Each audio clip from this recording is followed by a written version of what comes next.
Kurumsal sosyal sorumluluk nedir diye düşündüğümüzde karşımıza ilk önce 1960'lardan bugüne kadar gelen değişik tanımlamalar var.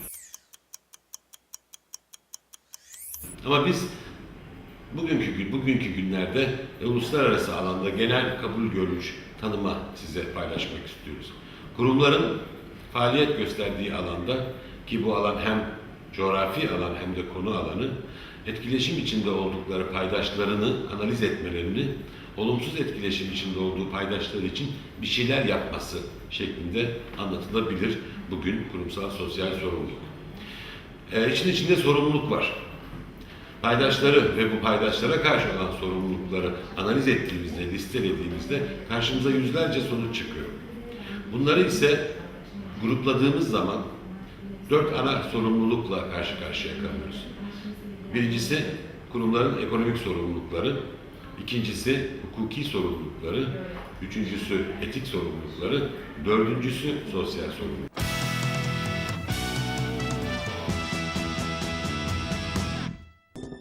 La ora actuală în România pot spune că în principal sunt doar campanii de imagine și prea puține campanii de CSR în adevăratul sens al cuvântului. Companiile, din păcate, investesc mai mult în imaginea lor și aici mă refer la acele companii care au anumite probleme de imagine și care trebuie să investească în imaginea lor și mai puțin într-o reală responsabilitate socială. Pentru foarte multă lume în ziua de astăzi este foarte greu să-și dea seama ce este un demers cu adevărat durabil și ce este un demers de imagine. Teoretic, dezvoltarea durabilă ar trebui să fie o dezvoltare care să permită și generațiilor viitoare să trăiască fără grijă și mai ales fără grija resurselor, dar vedem cum o companie de minerit, de exemplu, cum este Roșia Montană Gold Corporation, deși intenționează să exploateze într-un timp foarte scurt aurul și pentru o tehnologie foarte dăunătoare mediului, totuși vine și spune tuturor că ei fac un demers de dezvoltare durabilă.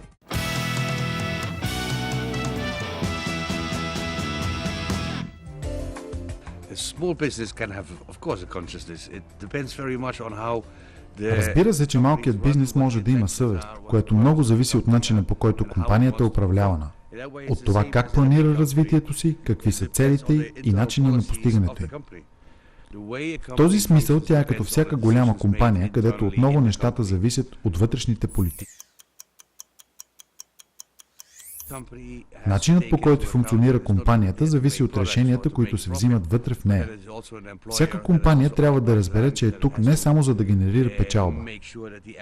Тя е работодател, заема определена площ, има ангажимент към това работниците да се отнасят с уважение към работата си и извън нея, какъвто и да е контекста. Последното, разбира се, е вярно и в обратната посока. Корпоративната социална отговорност се отнася и до служителя. Освен работник, той е част от общността и трябва да се увери, че работата му е в нейна полза, а не ущърб. Всичко това е взаимосвързано и компанията, която иска да работи по устойчив начин, малка или голяма, обръща внимание на тези взаимоотношения.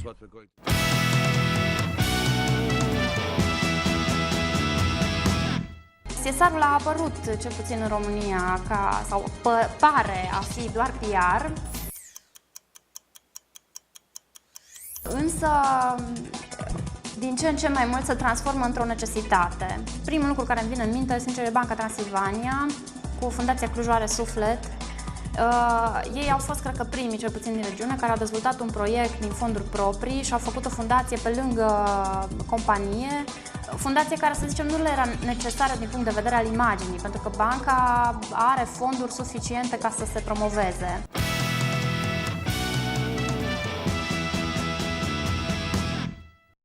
Másért vállalkozók, az összefoglaló neve azon vállalkozóknak, akik valamilyen szempontból többnek tekintik az üzletet, mint a profit, és mást is figyelembe vesznek akkor, amikor vállalkoznak.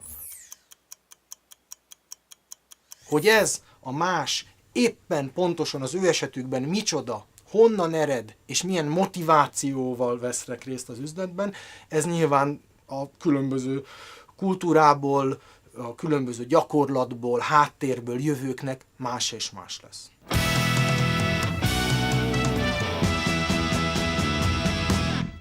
При нас нещата стоят малко различно, защото ние сме се заели да правиме малко старомодни неща. Ние си мелиме брашното на камък. От това прясно брашно правиме хляб с квас. Пшеницата я търсим да е малко по-немодернизирана, ако може така да се каже. Защото всичките модерни сортове днешно време са пипнати по някакъв начин, за да дават повече реколта, да дават повече глутен или нещо подобно. И затова ние търсиме старите древни култури, които природата си ги е съхранила от векове наред и те са много устойчиви, много стабилни, много вкусни, пълни са с енергия, пълни са с протеини, с всичко. Но сме ги забравили в индустриалното развитие, защото дават по-малко реколта. Трябваше да се различаваме по някакъв начин от всички останали места за настаняване. Затова решихме да направим по-устойчив туризъм и да бъдем различни от останалите. И си отглеждаме собствена продукция на територията на хотела. Имаме така изградена и така наречена ферма. Всичките неща, които отглеждаме, са биологично сертифицирани. Значи има голямо разнообразие от плодове, зеленчуци, млечни продукти, яйца, които са значително по-вкусни и полезни от останалите. Използваме слънчеви колектори за икономичност, да пестим ресурси. Хората, които работят в хотела, са местни хора. Открихме случайно едно кисело мляко. Още на следващата седмица отивахме във фермите да проверим как се прави и от този ден нататък ние консумираме това мляко. И след това няколко години по-късно винаги се надявахме, че някой друг ще отвори магазин или въобще, че този пазар ще се развие, само че нищо не се случваше. Производството на това мляко щеше да загине. И ние решихме, че ще се захванем сериозно с това и от тогава станахме съсобственици в тази мандра, където се преработва млякото. Това, че има все повече зелени бизнеси, не е мода, това е една тенденция. Това е, надявам се, да stane някаква революție и da все повече firmi да работят по този начин. Avem câteva elemente care credem noi că ne deosebesc de alte afaceri din România.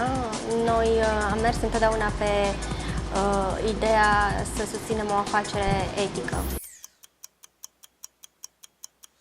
În primul rând, aș menționa faptul că produsele pe care noi le comercializăm sunt exclusiv cu certificare ecologică. Asta înseamnă că susținem pe de-o parte și toată mișcarea de agricultură ecologică care în momentul de față are mare nevoie de sprijin în România în special. În al doilea rând, oferim pe lângă serviciile de comercializare directă în magazin, livrări personalizate la domiciliu.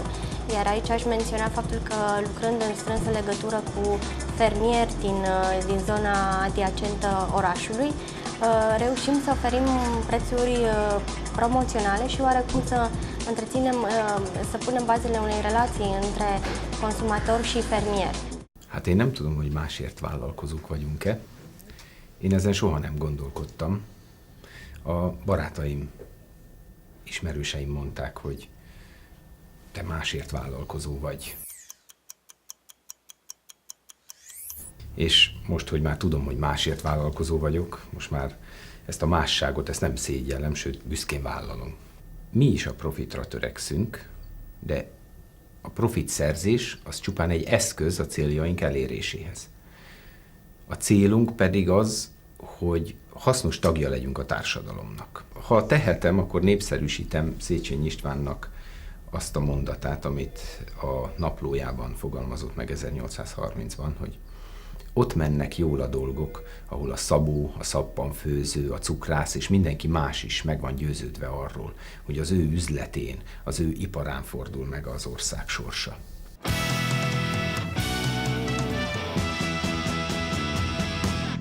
Ha van esély arra, hogy a mai rendszer átalakul egy ilyen emberbarátabb, műszóval ökoszociálisabb piacgazdasággá, akkor szükség van arra, hogy ilyen kis sejtek, ilyen kis élesztő gombák legyenek ezek a másért vállalkozók, akik ezt a mai gazdaságot abba az irányba megerjesztik, hogy átalakuljon, és ebben a tekintetben van rá igenis esély, hogy terjedjenek. Mint hogy tudunk most is ilyen példákat felmutatni, ez a film is bizonyság rá.